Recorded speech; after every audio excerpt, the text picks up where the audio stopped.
Bom dia, boa tarde ou boa noite, meus queridos alunos do primeiro ano. Hoje nós temos uma aula muito importante, né? Mais uma semana. Uma aula que é o conteúdo que eu diria, que chamaria ele de cereja do bolo do primeiro ano do ensino médio. Que é um conteúdo que a gente vai continuar vendo os seus resultados, utilizando suas ferramentas, né? Ao longo do segundo ano e também ao longo do terceiro ano. Então, se a gente entender bem agora os conceitos, que também necessitam do entendimento dos conteúdos passados, né? Então, como eu sempre digo, física é uma bola de neve, tem que continuar estudando e tentando compreender os conteúdos que não foram entendidos ainda, né? Mas este conteúdo aqui, né? Então ele vai continuar aparecendo para nós e como ele é muito importante, é necessário que vocês tenham um bom entendimento, né? Que vocês prestem muita atenção no dia de hoje, no dia que tu tá pegando essa aula para estudar, certo? Então, como vocês estão vendo aqui, né? Nós vamos começar a estudar dinâmica.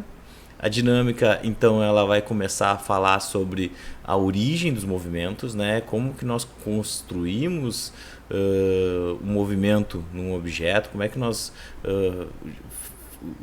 utilizamos as ferramentas físicas para descrever a origem do movimento sobre um objeto, né? Quando que esse objeto ele vai estar numa situação onde ele não tem velocidade, né? Ou ele tem velocidade, quando ele é acelerado ou quando ele não é acelerado, né? Em qual condições a gente consegue acelerar um móvel, acelerar um objeto, certo? Então essa é a ideia.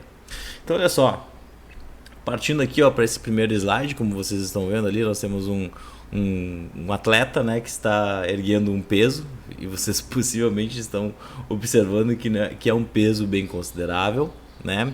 E a ideia deste atleta aqui, qual que é? Erguer o peso, né? Então ele está com um peso sobre suas costas, né? Possivelmente existe uma massa muito grande nas laterais, nas anilhas, pelo qual ele está tentando erguer, certo? E para que ele vença o peso, a massa, né, que está puxando para baixo devido à ação da gravidade, né, das anilhas, ele precisa imprimir uma força na barra muito superior da força da ação da gravidade sobre as anilhas, né? Então, se a gente fosse analisar todas as forças que existem nesse movimento do nosso atleta aqui, né, como é que ficaria a situação? Como é que a gente poderia visualizar isso? Então, olha só, aqui eu botei alguns vetorzinhos, porque já é uma primeira questão sobre a dinâmica, né? Os vetores de força que nós vamos estudar agora, como o próprio nome eu disse anteriormente, são vetores. Então, se eles são vetores, eles têm módulo, direção e sentido.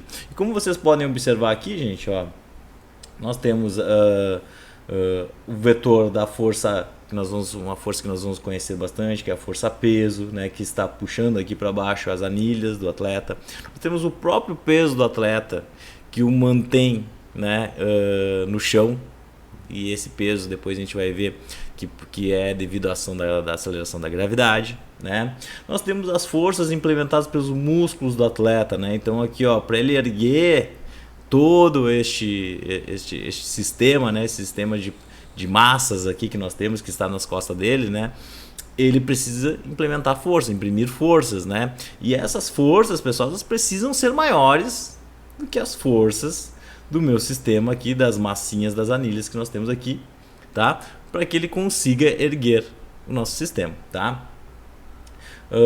Também vocês observam que aparece um outro tipo de vetor aqui em verde, né? Que seria a força de atrito, o qual não permite que quando ele imprime essas forças, né, ele não saia deslizando para frente ou escorregue, né? Então, se a gente for analisar todo o sistema de forças aqui, isso que não está aqui ainda é uma força muito importante, né? Que iria balancear o peso do atleta aqui, certo? Que depois, mais tarde, quando a gente for falar dos tipos de forças, as forças especiais, vai ser uma força que a gente vai tratar com bastante veemência e é uma força que a gente tem que sempre considerar ela, inclusive em sistemas quando estão em superfície, tá? Mas aqui, analisando o grosso dessas principais forças que estão aparecendo aqui, né, a gente compreende que se ele implementar uma força maior aqui, ó, nessa direção vertical, com os seus músculos dos braços, né, e os músculos das pernas, ele vai conseguir imprimir uma aceleração para cima e erguer a barra e assim completar o movimento, né? Então vocês observam que um sistema muito simples, né, um sistema que é apenas de um homem erguendo uma certa quantidade de peso para cima, né, verticalmente para cima, a quantidade de forças que já aparecem, né, as quantidades de forças que nós precisamos considerar para formalizar esse problema aqui e então obter a aceleração do sistema e determinar se ele vai conseguir erguer ou se ele não vai conseguir erguer, porque é meio óbvio, né, que vocês conseguem compreender que se ele não implementar força suficiente para vencer a força do peso aqui das barras, né, ele não vai conseguir levantar, certo? E aí possivelmente a barra vai puxar ele para baixo, ele vai ter que deixar ela cair, né, porque, ou senão ele vai ser massacrado pelas barras.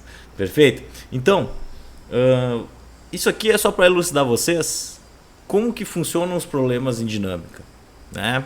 Os problemas em dinâmica, eles sempre vão iniciar com a gente, né, fazendo essa análise de todas as forças que existem no problema, tá? A gente precisa analisar e obter elas e descrever as direções e sentidos dessas forças para que eu consiga estabelecer a dinâmica do meu movimento. Tranquilo? Beleza? Então vocês vão ver hoje que, inclusive, a aula ela vai ser bem em termos de exercícios físicos, né? Olha só. Seguindo aqui, pessoal. O estudo da dinâmica, né? Aí eu vou começar fazendo um breve aparato da história, né? E algumas questões que são importantes, que devem ser levadas em consideração quando a gente está estudando a dinâmica, né? Então até eu poderia dizer assim que ao longo do tempo da história, né, poderíamos dizer que até há poucos anos atrás, né, mas há uns 500 ou 600 anos atrás, né, a física aristotélica era ela que melhor descrevia a física do movimento dos objetos, né, a dinâmica dos objetos. Então o Aristóteles ele considerava que nós poderíamos ter dois tipos de movimento. Nós poderíamos ter o movimento natural. Deixa eu pegar um pointer aqui, gente. Pegar um pointer aqui, um pontador a laser. Nós poderíamos ter um movimento natural dos objetos e nós poderíamos ter um movimento violento dos objetos, tá? Como é que seria um movimento natural dos objetos? Ele considerava uma questão mais filosófica, uma questão mais mágica, né? A gente poderia dizer assim, mais espiritual, que Aristóteles considerava. Ele dizia que o movimento natural ele acontecia quando objetos que têm origem na Terra, né? Quando eles saem são erguidos da Terra, né? Por exemplo, assim, eu pego essa caneta aqui que tem origem da Terra, né? O padrão dela é que ela não estava no ar, não estava na água, né? Ela estava na Terra. Então, se eu erguer ela, tirar ela do movimento, né? Jogar para cima, a tendência é que apareça uma força que puxe ela de volta, né? Isso aí seria um movimento natural da caneta. O mesmo aconteceria, por exemplo, com o vapor de água, né? Qual é a tendência? O vapor, a tendência é ficar no ar, né? Então, por isso que o vapor de água ele subiria. Esse seria, então, um movimento natural das coisas. E o movimento violento, como vocês estão vendo ali, não tem nada a ver. Tem até a ver, né, com a questão do homem quebrando o bloco ali. Mas o movimento violento seria aquele movimento que necessariamente, pessoal, a gente precisa da ação de uma força externa para que esse movimento aconteça. Então já vamos começar a implementar a física dos bloquinhos, né? Vocês verão muitos bloquinhos hoje na aula, né? E é porque utilizamos blocos, né? Porque blocos são instrumentos, corpos de geometria fácil de ser descrita, né? E como a gente está falando em dinâmica, a gente não está preocupado assim com o formato dos objetos, né? A gente quer descrever a partir da massa dele, né, e a partir das forças implementadas, como é que vai ser o comportamento desse objeto. Então o formato dele para nós por enquanto não há tanto interesse em analisarmos o formato dos objetos. Então, por isso que a gente descreve sempre objetos quadrados, circulares, né, que tem fácil visualização. Então, por exemplo, aqui, ó, no movimento violento, pessoal, o que Aristóteles dizia, né? Além desse movimento natural das coisas da terra virem para a terra, as coisas do ar irem para o ar, as coisas do fogo irem para o fogo, as coisas da água ficarem na água, né? Aparecerem essas forças místicas, né? Que puxariam os objetos, né? Nós temos também a questão da força do movimento violento, né? Como é que seria o movimento violento? Aristóteles dizia, né? E é bem fácil da gente compreender e por que ele pensava nessas questões, porque se eu aplicar uma força sobre uma caixa, né? Esse objeto ele vai ser acelerado e vai ganhar uma velocidade. Perfeito? Vai ser acelerado e vai ganhar uma velocidade. Isso a gente facilmente compreende. Se vocês forem arrastar uma mesa na casa de vocês, vocês vão empurrar com uma força, ela vai ser acelerada, ter uma velocidade, e no momento que tu retirar essa força, o que vai acontecer? A mesa para. Né? A mesa imediatamente para. Então Aristóteles considerava que o movimento violento, né, ele dependia da ação de forças externas, e essas forças externas, no momento que elas parassem de agir, o movimento também parava. Beleza? É fácil de compreender isso, né? E a gente até por alguns minutos, acredito, vocês vão acreditar na física aristotélica, né? Porque ela faz sentido. E se tu for uma pessoa meio mística, né, também vai acreditar na questão que as coisas que são da terra ficam na terra, as coisas que são do ar ficam no ar, assim por diante, né? Mas, como na física a gente precisa sempre estabelecer uma teoria, a gente precisa experimentar ela, e essa experimentação ela deve ser válida em diversas situações, né? A física aristotélica logo ela começou a ser quebrada, né? Porque Aristóteles também considerava que os objetos, de acordo com a sua massa, eles sofreriam a ação de forças cada vez maiores. Então um objeto, uma pedra muito grande, né? Uma pedra muito massiva, ao ser jogada de alto de uma torre, ela sofreria a ação de uma força muito maior do que uma pedrinha pequena. Mas isso, como a gente já sabe, né, já foi desmentido pela dinâmica de Galileu, né, onde a gente lembra que eu mostrei para vocês, inclusive, o experimento de uma pedra com uma massa muito grande e uma pedra com uma massinha muito pequenininha, né? E essas pedras, se elas forem jogadas de uma certa altura H, que eu vou chamar aqui, uma altura H, e a altura é a mesma para as duas, certo? Mesma para as duas. E se a gente desconsiderar a questão do ar, né? Da força de resistência do ar, então aqui a gente está desconsiderando o ar, ele não está atuando aqui no nosso sistema. Se a gente desconsiderar essa força, né? O que a gente observa? A gente observa que os dois objetos chegarão ao mesmo tempo na Terra, né? Elas chegarão aqui ao mesmo tempo porque existe a aceleração da gravidade. A aceleração da gravidade é a mesma para os dois objetos, independente da massa deles. Independente da massa deles, eles vão chegar com o mesmo tempo. Isso então já meio que refutava a teoria, né? E obviamente que Galileu experimentou isso. Ele não apenas conceituou, mas ele experimentou, né? Então essa questão aí das forças aparecerem sobre o objeto de maneira mística, né? E coisas que são da Terra vêm para a Terra, as questões que são do ar que eram no ar, né? Depois, muito mais tarde, se descobriu que existe uma ação de forças, né? Que atuam em objetos supermassivos, como, por exemplo, a Terra, a Lua, né? Objetos que exercem uma coisa chamada gravidade. O Galileu experimentou e já demonstrou que isso independe da massa dos corpos. Independe, né? Então essa questão de forças que atuam sobre objetos, né? E que são da Terra, e quanto maior a massa deles, maior vai ser essa força que vai atuar sobre eles, não é tão verdade assim. Perfeito? Então olha só, gente. Isso até porque o movimento deles, o movimento com que eles chegam no solo, né, é o mesmo. Então olha só, gente, pensando nessas questões, tá? Nessas questões aí que foram tratadas por Galileu, mais tarde apareceu um carinha, esse cidadão aí, né, um Sir, cuja ele era um matemático, na verdade, ele nem era um físico, para se dizer, né, a verdade. Então ele era um cara que manjava muito de matemática, tem grandes contribuições em cálculo, né? Desenvolveu um ferramental muito poderoso, que a gente, inclusive, se vocês tiverem oportunidade, vocês vão aprender lá na faculdade, na graduação, né? E esse cara, Isaac Newton, né, ele também descreveu diversos fenômenos físicos que são visualizados, né? Fenômenos luminosos, por exemplo, né, são deles. E o mais famoso de todos os fenômenos pelos quais o Newton descreveu, né, os fenômenos da dinâmica, tá? Então o Newton, através de 3 leis, que a gente vai verificar agora, né, através dessas 3 leis ele descreveu muito bem o comportamento de corpos e objetos sob a ação de forças, né? Quando esses corpos e esses objetos estão sob a ação de forças, né, verificou-se então que as 3 leis de Newton são válidas e a gente consegue obter então uma previsão do que pode acontecer com esses objetos quando eles são submetidos a essas forças, né? Então a gente então estaria caracterizando a origem do movimento, certo? A partir das 3 leis de Newton. As 3 leis de Newton, então, elas chegam e se tornam soberanas dentro da física, né? E por se tornarem soberanas, elas ficaram muito tempo vigentes, como sendo as coisas mais fundamentais que existiam em termos de dinâmica.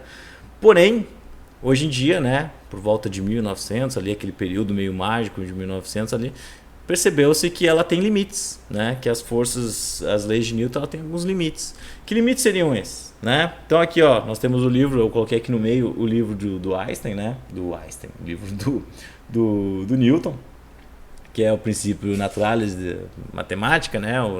Filosofia Naturalis e Principia Mathematica, né? Esse era o nome dele, nome do livro, quais estão as 3 leis de Newton.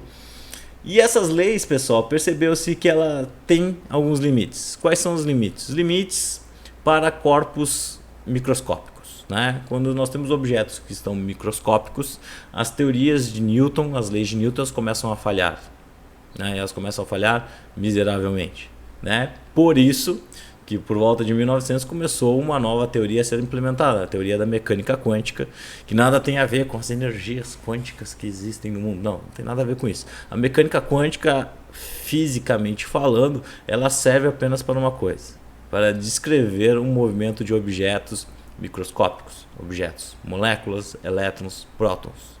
Tá? E ela é tão bem aplicada que hoje em dia todos os nossos dispositivos, como os nossos celulares, né, possuem sistemas que têm propriedades quânticas, né, qual a mecânica quântica consegue descrever a dinâmica pelo qual esses objetos funcionam, certo? Beleza? Obviamente que muita gente utiliza as teorias quânticas, que são muito complexas, com outros fins, né? Mas não se enganem, não se deixem enganar, né? Isso é um físico falando para vocês, né? As teorias quânticas, elas servem para sistemas quânticos. Sistemas quânticos são sistemas microscópicos. Fim, tá? Eu não vou ganhar energia quântica aqui, né? Tanto é porque o nosso mundo macroscópico, as leis que regem seguirão sendo as leis de Newton, certo? Para a dinâmica dos corpos. Outra teoria, né, outra barreira, poderia dizer, né, pelo qual a teoria de Newton falha, né, é para sistemas de altas velocidades, né? Quando nós temos altas velocidades envolvidas, mas não é altas velocidades tipo uma Fórmula 1, não. Fórmula 1 é velocidade tranquila para as leis de Newton. Eu estou falando para velocidades perto da velocidade da luz, né? Só para vocês terem uma ideia que número eu estou falando, né?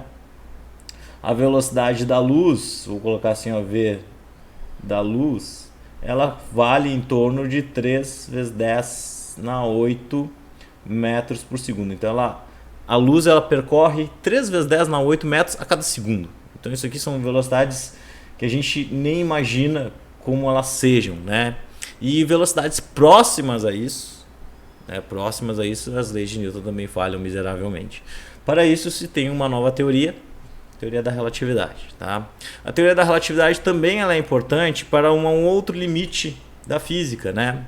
Da física newtoniana, que é a questão de referencial, né? E aí, para a gente entender um pouco de referencial, é bem complicado, tá, gente? Mas eu vou tentar exemplificar vocês aqui um pouquinho nessa videoaula. Quando eu falo em referencial é quem está observando um fenômeno físico, né? Se eu sou um referencial, eu estou olhando ali pela janela um carro se movimentando, né? Eu estou um referencial em repouso, certo? Estou um referencial em repouso. Se eu estou em repouso olhando aquele movimento, né? As leis de Newton está ok, né? A gente poderia dizer que isso aí seria um referencial inercial, certo? A gente chama de referenciais inerciais. Agora os referenciais não inerciais, né? Seriam aqueles referenciais pelos quais o objeto que está verificando o sistema, está fazendo a análise, está visualizando, né? Ele está acelerado. E quando isso acontece, as leis de Newton também falham miseravelmente, né? Então, para referenciais não inerciais, né? As leis de Newton falham. Então, olha só, é totalmente possível um mesmo objeto esteja parado para um referencial e um movimento para outro. Beleza, né? A lei de Newton possui validade quando o referencial está parado ou em movimento uniforme. Como eu disse, se o meu referencial está acelerado, que é diferente de movimento uniforme, porque se vocês lembrarem, movimento uniforme significa velocidade constante. Eu posso estar em velocidade constante e fazendo análise das leis de Newton, através da dinâmica de Newton, né? Porém, se eu estou acelerado, as leis começam a falhar miseravelmente, né? Um bom exemplo disso é qual, né? Quando nós estamos, por exemplo, num elevador, né? E a gente acaba cortando o cabo do elevador e o elevador acaba despencando, né? A sensação que nós temos, né? Nós como referencial é que nós, como estamos acelerados, a gente perde um pouco da noção das coisas que estão acontecendo, inclusive da gravidade, né? A gravidade ela passa a não existir naqueles milissegundos que nós estamos em queda livre, né? Outro exemplo disso, né, é na estação espacial. Aqui nós temos uma foto da estação espacial internacional, onde nós temos também uma situação de gravidade zero, que seria uma situação onde as leis de Newton elas não são válidas, né? Por que a gente chama de gravidade zero, né? Porque nós temos um objeto pelo qual a ação da força da gravidade, a gravidade da Terra ela existe aqui, ela não deixa de existir, certo? Ela está atuando ali. Mas por que a gente não sente a gravidade da Terra? Porque também nós temos uma estação espacial que está orbitando a Terra e é como se ela estivesse a todo momento caindo em direção à Terra, mas devido à sua velocidade ser muito grande, ela nunca cai. É como se o corpo estivesse sempre em queda livre, como no caso do elevador, né? E essa sensação faz com que apareça esse fenômeno aqui de gravidade zero, basicamente. Tá bom, gente? Isso aqui eu posso entrar em maiores detalhes, as questões de gravidade, né? De como é que fica numa estação espacial, porque quando a gente sai para fora da Terra, mesmo com a Terra aqui do meu lado, né? E a ação da gravidade dela agindo bastante, eu não verifico a gravidade dela porque eu estou orbitando, né? Mas isso aí eu posso falar para vocês mais quando a gente for falar sobre as leis da gravitação universal. Beleza? Tranquilo? Eu só estou mostrando alguns limites para vocês onde as leis de Newton não funcionam. Mas como a gente vai estudar as leis de Newton nesse exato momento, a gente precisa pegar pontos onde ela funciona. E se o ponto onde ela funciona é o nosso mundo real. No nosso mundo real, onde nós estamos vivendo, as leis de Newton funcionam muito bem. E elas descrevem muito bem o movimento dos objetos. Tá? Para isso a gente precisa conhecer as leis, né? E para conhecer as leis de Newton, pessoal, a gente precisa descrever o funcionamento de alguns sistemas, né? E tentar confrontar ela, por exemplo, com a física aristotélica, que é quando a gente vai demonstrar, né, que aquela física lá ela não está tão correta, e a física de Newton ela vem e demonstra que existe uma melhor descrição para aquele sistema que nós estamos analisando. Vamos pensar aqui então, primeiramente, gente, ó, na seguinte situação. Vou pegar uma caneta vermelha aqui, caneta vermelha, para facilitar o nosso estudo, né? E eu vou pensar um disco de hóquei. Isso aqui é uma pista de gelo, como vocês estão vendo, né? É gelo. E gelo, qual é a característica do gelo? Ser uma pista muito lisa, né? E a gente vai estudar, a gente vai ver que pistas lisas são pistas que não oferecem uma força contrária ao movimento. Essa força contrária ao movimento nós vamos chamar de atrito, tá? Então, se eu tenho uma pista de gelo, eu tenho essa força de atrito muito pequena, ou quase nula. Aqui nós vamos considerar que essa força de atrito é nula, ou seja, um disco, quando é aplicada uma força sobre ele, como por exemplo aqui o nosso jogador vai aplicar uma força sobre esse disco, certo? Para fazer ele entrar em movimento. Então, isso aí continua sendo válido, né? A aplicação de forças é importante para colocar objetos em movimento, né? Então, após esse objeto ser tacado, o que a gente vai observar? Ele vai observar que ele vai sair para frente, certo? Saindo para frente, no momento que essa força para de atuar, quando é que essa força para de atuar, minha gente? No momento em que o taco para de encostar no disco de hóquei. No momento que o taco larga o disco de hóquei, nós não temos uma força mais atuando sobre o objeto. E esse disco ele não segue em movimento? Não segue, né? Todo mundo consegue compreender isso.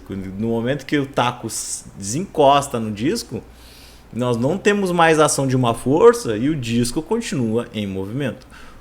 Isso já vai confrontar diretamente a física aristotélica, né? Onde dizia que no momento que eu tiro a força, o objeto deveria parar. Mas no momento que eu coloco uma pista muito gelada, muito lisa, né? A gente consegue observar que o objeto ele não cessa o seu movimento, né? Ele não para nesse exato momento. Então, ó, a ação de uma força aqui sobre o objeto, né, faz com que ele seja acelerado inicialmente. Então, inicialmente ele é acelerado. Após algum tempo, a força sai, né? A força não é mais aplicada sobre o disco de hóquei aqui, como vocês estão vendo. Ó, deixa eu tentar desenhar ele aqui bonitinho. A força não é mais aplicada sobre esse disco de hóquei, não existe mais força. O objeto então não será mais acelerado, mas ele estará em movimento ainda, porque ele terá uma velocidade e essa velocidade será constante, ou seja, o meu disco de hóquei ele estará em MRU. Então essa é a brilhante conclusão de Newton para a primeira lei de Newton, né? Que diz o seguinte: no momento em que as forças sobre um objeto, as forças resultantes sobre um objeto forem igual a zero, este objeto ele pode estar de duas maneiras. Ou ele pode estar em repouso, ou ele pode estar em movimento retilíneo uniforme, certo? Então, quando o objeto está em repouso, certo? Nós dizemos que esse objeto está em equilíbrio estático. Equilíbrio estático. Se este objeto está em MRU, nós dizemos que ele está em equilíbrio dinâmico, certo? Equilíbrio dinâmico. Então, minha gente, meus queridos, meu povo e minha pova, né? Um objeto sem ação de forças nenhuma, ele pode estar em duas maneiras, né? Sem ação de forças nenhuma é meio difícil, porque nós vamos observar que esse disco de hóquei aqui sempre teremos força sobre ele. Mas a questão é que se eu somar, e esse aqui é um símbolo que vocês vão aprender agora, eu preciso desenhar ele bem, certo? Para ficar bonito para vocês. Se eu somar todas as forças, as N forças que atuam sobre o meu objeto, sei lá, N é infinito. Sei lá quantas forças estão atuando sobre o meu... Nem vou botar infinito aqui, né? Porque se infinitas forças é ok. Mas sei lá, eu tenho N forças. 1, 2, 3, 4, 5, 6 forças, né? E se eu somar todas essas forças, e esse símbolo aqui é o símbolo do somatório, tá? Eu vou deixar aqui ó, pra vocês, ó. Esse cara aqui é o somatório. Se eu somar todas as forças envolvidas e a soma de todas essas forças envolvidas for igual a zero, o meu objeto ele pode estar apenas em duas situações. Ou estará em repouso, ou estará em MRU. Ele nunca deverá estar acelerado. Certo? Então é isso que fala a primeira lei de Newton, né? A primeira lei de Newton diz, galera, ó, se a força resultante sobre o meu corpo aqui é igual a zero, eu vou estar em MRU ou vou estar em repouso, apenas isso, né? Mas por que a gente chama isso aqui de lei da inércia? Por que a gente vai chamar essa lei a lei da inércia? Porque quando um objeto, a força resultante sobre ele é igual a zero, né? Ou ele está em MRU ou ele está em repouso, né? O corpo existe uma tendência a manter esse estado de movimento dele. Né? E isso nós chamamos de inércia, que é a tendência de um corpo a manter seu estado de movimento. Então, se eu estou em repouso, o meu corpo tem a tendência a se manter em repouso e só vai quebrar isso se uma força externa atuar. Se nenhuma força externa atuar sobre o meu disquinho de hóquei aqui, ele vai manter o seu estado de movimento o resto da vida, ou seja, vai manter a sua inércia de movimento, certo? Então, a inércia tem a ver com o estado de movimento, certo? E para eu quebrar a inércia, eu preciso fazer com que a força resultante seja diferente de zero. Vamos ver aqui algumas situações, o que nós sentimos quando o estado de movimento é quebrado. Olha só. Aqui nós temos algumas figurinhas, né? Bem simples, bem básicas, né? Nós temos um homem que estava num ônibus com velocidade constante, né? Isso aqui é uma situação que nós sentimos bastante, né? E este ônibus acaba sendo freado bruscamente. Frear bruscamente significa aplicar uma força externa, né, ao meu homem, que eu estou analisando, uma força externa no ônibus onde ele está, né? E ao aplicar essa força externa, acelerando contrariamente, qual é a tendência do meu boneco ali? A manter a sua inércia, a inércia do seu movimento, e ele é jogado para frente, certo? A mesma coisa aqui, ó, com o meu bonequinho que estava andando de bicicleta com velocidade constante, ao avistar o cachorro, para não atropelar o pobrezinho do cachorro, ele freia, alterando seu estado de movimento. Se ele estava com a mão frouxa aqui no guidão, né, ele é jogado para frente. Ele é jogado para frente, né? A mesma coisa que nós temos alguns exemplos, ó, por exemplo, a moeda e um pedaço de papelão aqui, né, alguma cartolina, alguma coisa meio dura, né? Quando eu dou peteleco na cartolina aqui, a moeda tende a manter o seu estado de movimento. Ela só não vai manter o estado de movimento se aquela cartolina for muito áspera. Se ela for lisa e o atrito for pequeno, né, a tendência é que ela mantenha o seu estado de repouso e caia no copo d'água. Tá? Mesma coisa com as bolinhas aqui, ó, no plano inclinado. Se preparem para o plano inclinado, hein? A gente vai estudar bastante ele. São os probleminhas mais legais da dinâmica, tá? As bolinhas aqui em velocidade constante, quando é colocado num obstáculo, qual é a tendência dela? A manter o seu estado de movimento, né? As bolinhas mais de cima lá vão permanecer em movimento, mantendo a sua inércia, certo? Essa é a ideia. Beleza, gente? Tranquilo? Vamos fazer alguns exemplos aqui, né, para a gente tentar entender como é que nós podemos aplicar a primeira lei de Newton. O que eu quero que vocês tenham em mente é que a soma de todas as forças, né, se eu fizer um somatório bonito aqui, uma letra grega chamada epsilon, né, epsilon maiúsculo. Se nós pegarmos n forças, né, e igualar isso aqui for igual a zero, que atuam sobre o sistema, eu tenho a ação da primeira lei de Newton, objeto, ou seja, o objeto está em repouso, tá? Beleza. Eu posso escrever isso aqui de outra forma, né? Da forma vetorial, como a gente já estudou. Ou seja, se eu calcular a força resultante sobre todo o meu sistema e isso aqui for igual a zero, eu estou dentro da primeira lei de Newton ainda, tá? Então, olha só, olha esse exemplo da plaquinha. Nós temos a plaquinha em repouso. Mas quantas forças atuam sobre ela? Vamos ver, né? Nós temos esse cabo aqui, que está exercendo uma força F1 aqui, né? Está puxando essa plaquinha para baixo. Mas se só essa força aqui atuasse, ela não ficaria capenga, ela não ficaria caída para baixo? Ficaria, né? Por isso que a gente coloca outra força aqui nessa outro extremo da minha placa. Vocês percebem que essas duas forças atuam no mesmo sentido. Então são duas forças por questões vetoriais, né? A gente se lembra que força é um vetor. Então se eu tenho duas forças atuando no mesmo sentido, elas se somam. Se eu somar essas duas forças aqui, eu não tenho um resultado igual a zero. Se eu tivesse somente essas duas forças, eu teria o meu objeto em movimento, né? Ele estaria sendo acelerado. Mas ele não está, porque ele está em equilíbrio estático, com uma outra força F3 que existe devido à massa do objeto. A massa do objeto exerce uma força da gravidade empurrando ele para baixo. Força F3. Beleza? Então, meus queridos, meus caros amigos, eu tenho três forças existentes sobre esse meu sistema. Se eu considerar que a força F3, né, é uma força de 20 newtons, eu já vou falar o porquê dessa unidade, tá? Logo mais. E considerar que F1 é igual a F2 em módulo elas são iguais, logo nós podemos considerar, né, utilizando o princípio da primeira lei de Newton, que se eu somar todas as forças existentes mais F3 e esse objeto está em repouso, tem que ser igual a zero. Então, se F1 mais F2 mais F3, que vale 20 newtons, é igual a zero. Se eu sei que F1 e F2 são iguais, né, são genéricos, então eu posso dizer que F mais F aqui, porque tem o mesmo valor, né, então eu vou chamar apenas de F, ó. Vou fazer isso. Vou dizer o seguinte, ó, F1 e F2 são em módulos iguais, eu vou chamar eles de F estrela. Vão ser a mesma força, F estrela. Então eu posso dizer que F estrela mais F estrela aqui, mais 20 é igual a zero. Qual é o valor dessas duas forças que são iguais, F estrela, né? F1 e F2?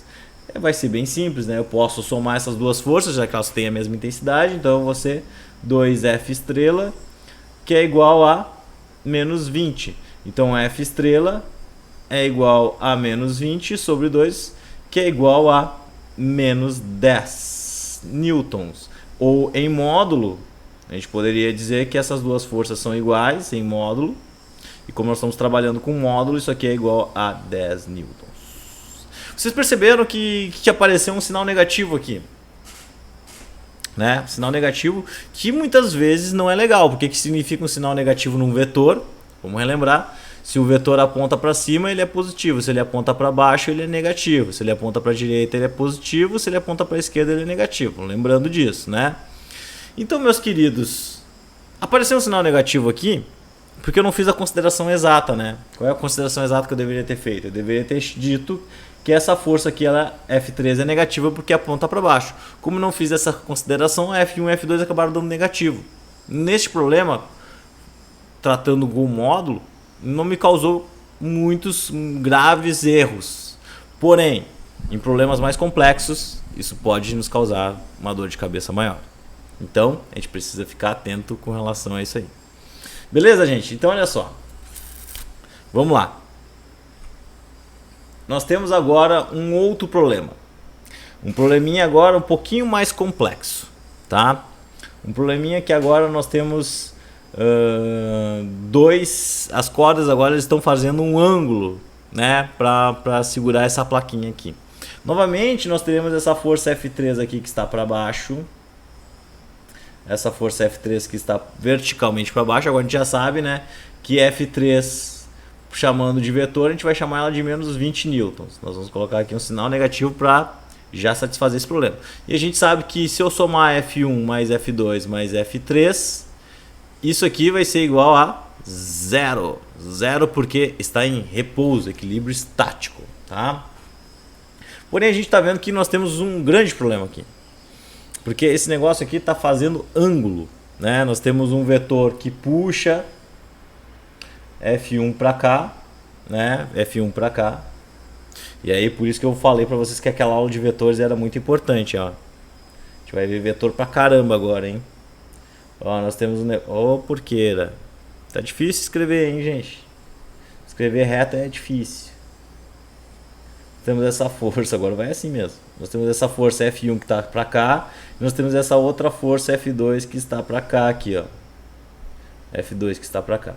Então nós temos essa força que eu vou desenhar ela aqui, F1, né? E se a gente pensar, essa força F1 aqui, ela tem duas componentes, né? Então essa aqui é F1.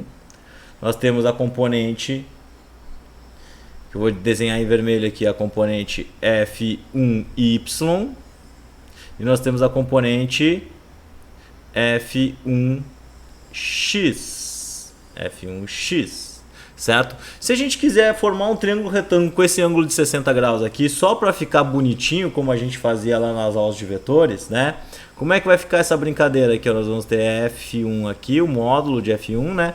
Nós teremos podemos transladar F1x aqui para cima, como eu ensino lá na aula de vetores. E nós temos ainda F1y que estará aqui, certo? E nós sabemos que F1y que está aqui.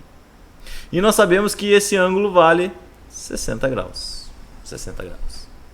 Então, olha só, um problema como esse, né, que tem ângulo, mesmo para uma situação muito simples, como é a primeira lei de Newton, vai nos obrigar a fazer a decomposição vetorial. A decomposição vetorial desses valores aqui. Certo? Então, olha só, gente. Quem vai ser o F1x? O F1x ele está aqui ao lado do ângulo, então vocês vão lembrar que eu posso escrever ele como sendo F1 cosseno do ângulo, né? E o F1y pode ser F1 seno do ângulo. Seno do ângulo. Beleza? Tranquilo, né? Nada que eu já não tenha feito com vocês. Se eu fizer o mesmo para F2 agora, olha lá, o F2 está para cá, vou decompor ele em... pegar em vermelho que nem eu fiz antes, ó. Eu vou decompor ele em F2x e F2y, né? Ó, decomposição vetorial em termos dos eixos, né? Lembram disso? Se eu montar o triângulo retângulo que igual eu fiz no outro exercício, né? Aqui está o F2. Então eu vou ter aqui o F2 bonitinho, né? Nós teremos o F2y que vai se manter estático aqui. E nós teremos a translação do F2x lá para cima para fechar o triângulo retângulo juntamente com esse ângulo de 50 graus. Né? E aí nós podemos escrever o f2x como sendo f2 cosseno do ângulo, porque ele está adjacente ao meu ângulo, né? Então ele é cosseno. E o f2y que estará, né, fazendo um ângulo de seno com esse θ, que eu vou chamar de θ2 aqui, né? Esse aqui é do θ1, que é do primeiro ângulo, e θ2 que é do primeiro ângulo. Então olha só, gente, esse probleminha aqui, ele é um problema vetorial, né? Onde a gente vai concluir que que nós teremos então basicamente a decomposição de duas forças para que a gente possa descrever o valor desses valores dessas forças, né, gente? Para a gente possa descobrir quais são os verdadeiros valores de força que nós estamos envolvidos aqui. Bom, o que a gente pode concluir, tá? O que a gente pode concluir? As forças, por serem vetoriais, elas se somam nas horizontais e se igualam a zero, e elas se somam nas verticais e se igualam a zero. Para quê? Para que eu mantenha a primeira lei de Newton válida nesse problema aqui, que seria a situação de repouso. Ou seja, então aqui, ó, no eixo horizontal, quais as forças que atuam no eixo horizontal? São as componentes F1x, F1x e a componente F2x. Se eu somar elas, isso aqui tem que dizer igual a zero, mas eu preciso preservar a questão vetorial, né? Então a F1x aponta para a esquerda, né? Aponta para a esquerda, olha lá para onde aponta o F1x aqui, ó. Direção esquerda, negativo, né? F2x positivo para a direita.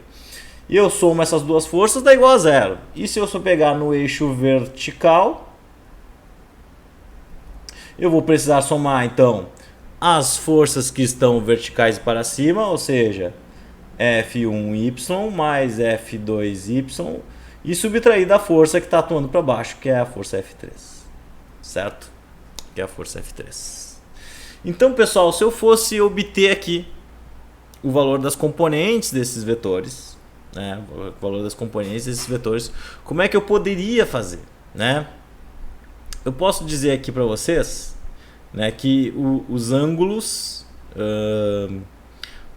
desses vetores são diferentes. Nós temos ângulos 60 e 50 graus aqui, mas que as forças, a gente pode fazer uma consideração aqui para a gente poder resolver esse problema, que as forças seriam distribuídas igualmente nos eixos y, né? E a gente queira descobrir os valores das componentes x das forças, por exemplo, né? Saber qual é o valor da componente x, mas para isso nós podemos dizer que as forças aqui no eixo y se distribuem uniformemente, né? Se a gente fizer essa relação, fazer essa consideração, a gente vai concluir que F1y e F2y são iguais, certo? E logo, se elas são iguais, a gente vai ter uma situação muito parecida com o que nós tínhamos anteriormente, onde F1y vai ser igual a 10 newtons, né? Deixa eu lembrar aqui, se deu 10 newtons, exatamente, 10 newtons. E F2y também vai ser igual a 10 newtons. 10 newtons, tá? Porque elas têm que erguer pesos iguais, massas iguais, né? Para que o objeto esteja ali em equilíbrio. Essa é a minha consideração, tá? Se a gente fizer isso aqui, a gente pode achar qual é o valor real de F1 e F2, né? Que são as forças que estão ali com os ângulos, né? Então, olha só, por exemplo, para o F1, o F1y vale 10 newtons. Se eu pegar essa equaçãozinha aqui, ó, pegar em amarelo, a equaçãozinha do F1y para descobrir qual é o valor de F1, tá? Vai ser assim, ó, igual a F1 vezes o seno de θ1. Quanto que vale o seno de θ1? O seno de θ1 vale 60 graus. 60 graus. Então, quanto é que vale a força F1? Ela vai ser 10 sobre seno de 60, que é 0,86. 10 divididos por 0,86. Então, 10 divididos por 0,86. Isso aqui dá 11,62. Então, a força F1 vale 11,62 newtons, diferentemente do outro caso onde nós tínhamos ela retinha, que ela valia só 10 newtons. Agora a gente observou que o valor de F1, que está tortinho, está torto desse jeito, vale 11,62. E como é que ficaria o F2Y aqui, ó? Vou pegar aqui de baixo direto, ó. 10 F2 vezes seno de 50 graus agora, né? Então F2 vai ser, aqui eu vou fazer direto, porque senão minha cara vai ficar em cima, né? 10 divididos por seno de 50, isso aqui dá 13,05 newtons. Então a gente percebe que quando eu instalo correntes ou cabos tortos, né, o valor da força que esse cabo vai erguer para poder segurar a minha placa, ele vai exercer uma força maior, né? Vai ter que exercer uma força maior porque a gente tem a decomposição vetorial, como a gente pode observar aqui no nosso exemplo. Beleza? Então vocês viram que eu posso ter um exemplo muito simples para tratar a primeira lei e um exemplo um pouco mais complexo matematicamente, onde eu tive que fazer alguns passos aqui em termos da trigonometria vetorial, né? Daquelas relações trigonométricas que aparecem na matemática vetorial. Beleza, gente? Beleza? Tá? Show, vamos seguir. Bom, hoje a aula nós vamos falar só das leis. Eu não vou entrar em questões clássicas das leis de Newton, nem nada. Eu vou só falar das leis, mostrar alguns exemplos bem simples, né? Ou não tão simples como foi o último. Mas vai ser basicamente isso a nossa aula, tá? A segunda lei é a lei que vai dizer o seguinte, gurizada, olha só. Se eu somar todas as forças existentes no meu sistema, e isso aqui for diferente de zero, o que vai acontecer? Se as forças não se anularem, né? As forças estão para baixo, estão para cima, para o lado, para o outro. Se elas não se anularem, eu não vou ter repouso nem MRU. Eu vou ter um movimento acelerado. Eu vou acelerar os meus objetos. Como a moça está fazendo aqui, ó. Eu tenho certeza que se eu somar todas as forças envolvidas aqui, ó, no exercício que a moça está fazendo, né? Ela está exercendo uma força vertical e para cima muito maior do que a força peso das anilhas estão fazendo para baixo, certo? A força da massa das anilhas é devido à ação gravitacional que elas estão fazendo ali para baixo, a força da moça para cima vertical é maior. E se eu somar essas duas forças aqui, eu tenho certeza, né? Eu tenho certeza que a força vertical e para cima, meu Deus, tentar fazer reto, né? Vamos tentar, uma vez na vida sai. Eu tenho certeza que essa força que ela faz para cima, ela é muito maior que essa força que ela faz aqui para baixo, né? Essa força F' que seria a força da massa das anilhas que estão puxando para baixo, né? Então para erguer ela faz uma força muito maior, beleza? Todo mundo concorda com isso, né? Acredito eu que isso é bem lógico de ser verificado. Bom, daí meus queridos, vem a seguinte situação. A gente sabe então que a força que eu aplico ela é proporcional à aceleração empregada. Se eu fazer muita força, eu vou exercer uma aceleração muito grande no meu objeto. Se eu fizer uma pequena força, eu vou acelerar ele bem devagarzinho, né? Isso é fácil da gente visualizar, perfeito? Mas vamos pensar agora na massa do meu objeto, né? Vamos dizer que eu vou aplicar a mesma força aqui, ó, para o meu halter aqui, para minha barra com anilha. Eu vou aplicar uma força F. E aqui nós temos uma massa, porque são anilhas pesadas, né? Nós temos uma ação. Aí nós temos um ursinho de pelúcia com uma massinha M, que ele é de pelúcia, né? E eu vou aplicar a força exatamente igual que eu estou aplicando na minha anilha, né? Então eu vou aplicar uma força F2 aqui e F1. E a consideração é que F1 é igual a F2. São duas forças de mesma intensidade. Porém, a gente está observando aqui que as massas dos objetos são diferentes. E massas diferentes, né, vão gerar acelerações diferentes. Obviamente que a força que eu aplicar aqui for igual à força que eu aplico na barra, eu vou jogar o ursinho para cima, né? Ele vai voar para cima com tanta aceleração que eu vou colocar nele, né? Então a gente já consegue observar que massa ela é inversamente proporcional à aceleração. Quanto maior a minha massa, menor a aceleração envolvida no meu sistema.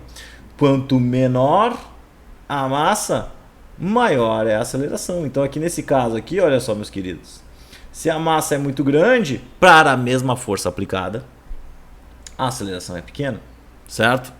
Para uma massa pequena, a aceleração vai ser grande. Então, a partir disso, a gente já começa a construir a segunda lei de Newton, né? A segunda lei de Newton, ela fala sobre essa questão de proporcionalidade, massa, aceleração e força, certo? E não é uma força, é a soma das forças envolvidas, nunca se esqueçam disso. Então agora a gente pode descrever a segunda lei de Newton, né? A gente pode dizer, e por que é a lei da força? Porque ela descreve a força, né? Ela descreve como que nós calculamos força. Então, ó, a mudança de movimento é proporcional à força motora imprimida e é produzida na direção em linha reta na qual aquela força é aplicada. Se eu aplico uma força para cima, o movimento vai ser para cima. Se uma força para baixo, o movimento vai ser para baixo. Se eu aplico uma força lateral, como o nosso colega está fazendo aqui, né, puxando esse monte de anilha aqui, um monte de peso, a força vai ser para o lado também.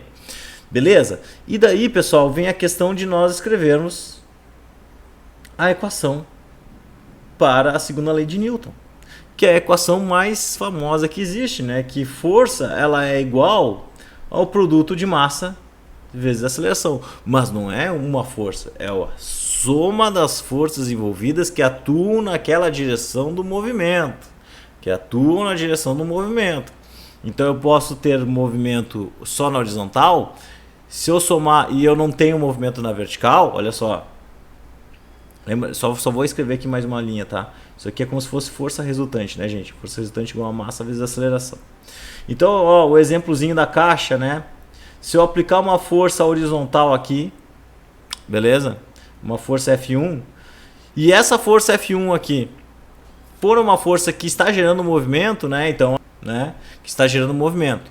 Eu preciso aplicar a segunda lei de Newton porque isso aqui vai ser acelerado. Porém, se eu tenho uma força aqui deixa eu pegar uma caneta, uma força que está atuando aqui para cima, que eu vou chamar de F2, né? Uma força F2, que tem mesma intensidade de uma outra força F3 e que não está gerando movimento vertical, ou seja, a caixa não está voando ou enterrando no chão, certo? Então daí eu tenho a primeira lei de Newton. Porque se eu somar F2 mais F3, isso aqui é igual a zero, porque não há movimento. Primeira lei. Se eu analisar apenas F1, isso aqui tem que ser igual massa vezes aceleração, porque está gerando movimento, segunda lei. Certo? Então, se eu tenho movimento, a soma das forças é diferente de zero, é igual a massa, ao produto massa vezes aceleração. Se eu não tenho movimento, é igual a zero. Primeira lei. Essa é a principal diferença entre as leis. Certo? Daí, pessoal, eu preciso falar para você sobre a unidade de força, né? A unidade de força. Vou colocar aqui em cima, tá? Pegar uma caneta lá amarelinha até para modificar um pouquinho a historinha. A unidade de força, se vocês observarem aqui as grandezas envolvidas, né? Nós temos massa, e massa no Sistema Internacional de Medidas é medida em quilograma. E nós temos aceleração, metro por segundo ao quadrado. Para a gente não ficar dizendo que força é quilograma metro por segundo ao quadrado a todo momento, quilograma metro por segundo ao quadrado, quanto deu aqui? Quantos quilograma metro por segundo ao quadrado deu nesse boneco aqui, puxando esse monte de anilha? A gente não fala isso. A gente fala a unidade correta do Sistema Internacional de Medidas, que é uma homenagem ao grande Isaac Newton, né? Então a gente chama que força nós medimos em Newton. Então a unidade é Newton. Isaac Newton. Então nós medimos forças em newtons. Beleza? É isso. Vamos fazer aqui um exemplo, né? Mais um exemplo aqui onde nós temos uma caixa da Acme, né? Que está sendo puxada com 3 forças, tá? Nós temos uma força pelos 3 cabos aqui. Nós temos uma força F1 que vale 40 newtons. Nós temos uma força F2 que vale 10 newtons e nós temos uma força F3 que vale 20 newtons.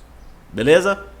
Estão vendo as forças sendo aplicadas? Isso aqui é quase um cabo de guerra, né? Quem vai ganhar o cabo de guerra? Vocês já visualizando o meu sistema aqui, vocês já concluem, já conseguem perceber que, obviamente, esse negócio vai para a direita. Mas a gente precisa obter quem?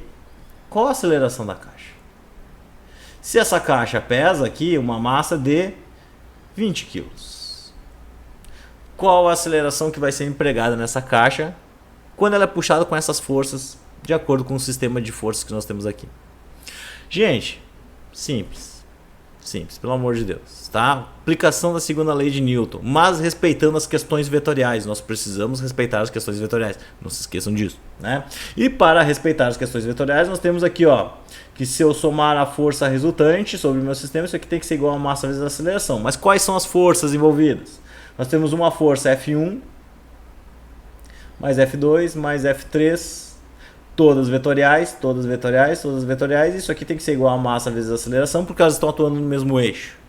Então, se eu pegar F1 vai ser 40, mais F2 que é 10, mais F3 que é menos 20. Por que menos 20? Porque está atuando para a esquerda. Por isso que aquela aula de vetores é importante, hein? Menos 20, que é igual aos 20 quilos que nós estamos puxando aqui, vezes A. Se eu somar isso aqui tudo, como é que fica? 40 mais 10, 50 menos 20, 30. Então nós temos 30, que é igual a 20 vezes A. Então a minha aceleração sobre a caixa vai ser 30 sobre 20. Isso aqui vai dar um valor incrível, 1,5 metro por segundo ao quadrado. Perfeito? Essa será a aceleração da minha caixa, usando os conceitos da segunda lei de Newton, né? Usando a lei da força, para obter a aceleração do meu sistema. Tranquilo? Beleza, né? Aula que vem nós vamos falar de problemas mais complexos, tá? Nós vamos tratar de problemas mais que levam em conta as forças especiais, né? Por isso que na próxima aula nós vamos falar dessas forças especiais para descrever o ferramental da física aí sobre isso, tá? Pessoal, última lei de Newton que nós vamos estudar hoje, tá? Então é importante que vocês tenham chegado até aqui esse ponto dessa aula, né? Quando nós falarmos agora da terceira lei, é uma lei simples, é a lei mais conhecida de todas, né? Acredito que vocês já ouviram falar, que da lei da ação e reação, né? A toda ação há sempre uma reação oposta igual em sentido, intensidade.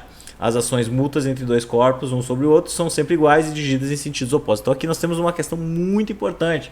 Olha o bonequinho aqui batendo com um martelo no pneu. Ele não está exercendo uma força aqui para baixo sobre o pneu? Imagine que ele tivesse deixado o seu braço mole, né? Alguém aqui já deu uma martelada com o braço mole? Não pegar bem firme? É quando tu dá uma martelada, tu deixa escapar e o martelo voa para cima? Por que o martelo voa para cima? Não só no pneu que tem a questão elástica, né, obviamente, mas um prego. Se tu tiver bem firme, tu der uma martelada forte e não deixar a mão firme, o martelo sobe. O martelo sobe para cima por uma questão de forças de ação e reação. São forças que têm mesma intensidade, então se a força F1 aqui for de 20 newtons, a força de reação vai ser sobre o martelo vai ser de 20 newtons. Então por isso que quando eu dou um soquinho fraco na parede, a parede me devolve com um machucadinho bem leve, porque ela aplica uma força de reação sobre a minha mão de igual intensidade. Se eu dou um soco às ganhas na parede, fiquei nervoso porque eu tirei mal, uma nota ruim em física, então vou ter que estudar mais para a próxima prova, né? Eu vou lá e dou um soco na parede. Não façam isso. Eu dou um soco na parede muito forte, a força com que ela retorna para minha mão, a força de reação da parede sobre a minha mão, é uma força de mesma intensidade, porém nesse sentido oposto, e sempre atua em corpos distintos. Olha só, quando o nosso querido atleta está martelando o pneu, ele aplica 20 newtons sobre o pneu. Aonde que vai vir a reação? A força de reação vai vir sobre o martelo em corpo diferente. Então, ó, são forças de igual intensidade em módulo, então por isso que a gente coloca em módulo, porém em sentidos opostos. Então esse cara aqui, ó, tem sentidos opostos e atuam em corpos distintos. Em corpos distintos. A gente nunca vai ter, gente, a situação da lei de a força de para ação e reação atuar sobre o mesmo corpo, tá? Distintos. Corpos distintos. Beleza? Então, gente, essa é a lei da ação e reação. É simples, né? São forças que atuam em sentidos opostos em corpos diferentes, né? Porém com o mesmo módulo, mesma intensidade. Exemplos, Olha só, exemplos bacaninhas, né? Se eu empurrar a parede com 5 newtons, a parede me empurra de volta. Tanto que se eu não tiver aqui, ó, pense que vocês estão numa pista de gelo, meus queridos. Olha o gelo de novo. Se tu empurrar a parede, tu acha que tu vai ficar de pé? Tu não vai ficar de pé, porque a parede te empurra de volta com as mesmas forças que tu empurra ela, certo? Quando eu estou fazendo aqui, ó, uma flexão de braço, né? Estou fazendo uma flexão de braço, o que eu faço? Eu empurro o chão para sair de baixo. Eu estou lá embaixo, ó, aula de educação física, né? Você deve estar fazendo uns videozinhos. Eu empurro o chão e aí meu corpo sofre uma ação de reação, estendendo ele para cima, né? Então a ação e reação, como é que ela funciona, né? Eu empurro o chão e o chão me empurra de volta e eu ergo meu corpo, beleza? Outro exemplo aqui, ó, estou na minha salinha estudando física, né? Eu empurro a mesa é a minha cadeira de rodinhas e eu sofro a ação de uma força de reação. Então eu empurro a mesa, aplico uma força sobre um corpo e a força de reação vem sobre o outro corpo, que seria a cadeirinha onde eu estou em cima, né? O corpo da pessoa onde está em cima de uma cadeira. Beleza? Tranquilo? Esses são exemplos, né, gente? Vamos lá para mais um probleminha da Acme, né? Das caixinhas Acme que vão aparecer para nós. É a última parte da nossa aula, gente. Prometo vocês. Eu não sei se essa aula está demorando muito, né? Eu estou meio descontrolado aqui nos horários, mas eu acredito que vocês me esperem aí. Ou então, se vocês tiverem dormido nessa aula, que voltem ela, né? Revejam, porque não dá, galera. É uma aula muito importante, tá? Estou apresentando todas as leis para vocês. Para a semana que vem a gente começar a falar das questões de probleminhas complexos, tá? Problemas complexos que envolvem as leis de Newton. Tem que estar bem ciente como elas funcionam. Então vamos pensar o seguinte aqui, meus queridos. Eu estou aplicando uma força F1 aqui sobre a caixa da Acme. As duas caixas estão em contato. Eu quero saber qual é a aceleração que ela sofre. Conjunto das caixas. Qual é a aceleração que o conjunto das caixas vai sofrer ao aplicar uma força de 50 newtons, né? Da onde que veio isso, professor? Da minha cabeça. 50 newtons. Vamos considerar que a massa da caixa grande, da caixa 1, vale 5 quilos. 5 quilos. E da caixa 2, ela tem uma massa 2 de 2 quilos. Perfeito, né? Que coisa linda. Mas agora nós sabemos que existe uma questão de forças de ação e reação nessas caixas. Como é que vai funcionar isso aqui? Eu aplico uma força F1 sobre a caixa grande, né? A caixa grande não vai empurrar a caixa pequena para se arrastarem? Vai, né? Então ela vai aplicar uma força que eu vou chamar de força 1 sobre 2. Força 1 sobre 2. Ficou em cima do Acme ali, né? Eu vou tirar fora aqui, ó. Vou botar aqui em cima. Nós estamos aplicando uma força 1 sobre 2. Beleza? Porém, vai existir uma força de reação da caixa 2 sobre a caixa 1. A força F21 atuando sobre a caixa 1. E isso vai prejudicar o meu problema, porque agora os corpos terão mais dificuldades para serem acelerados. Porque as duas caixas estão atuando ali uma força de contato entre elas que produz paração e reação. Certo? Como é que nós resolvemos esse problema? Já fica a dica. Se eu tenho um bloco, uma caixa, eu tenho uma equação.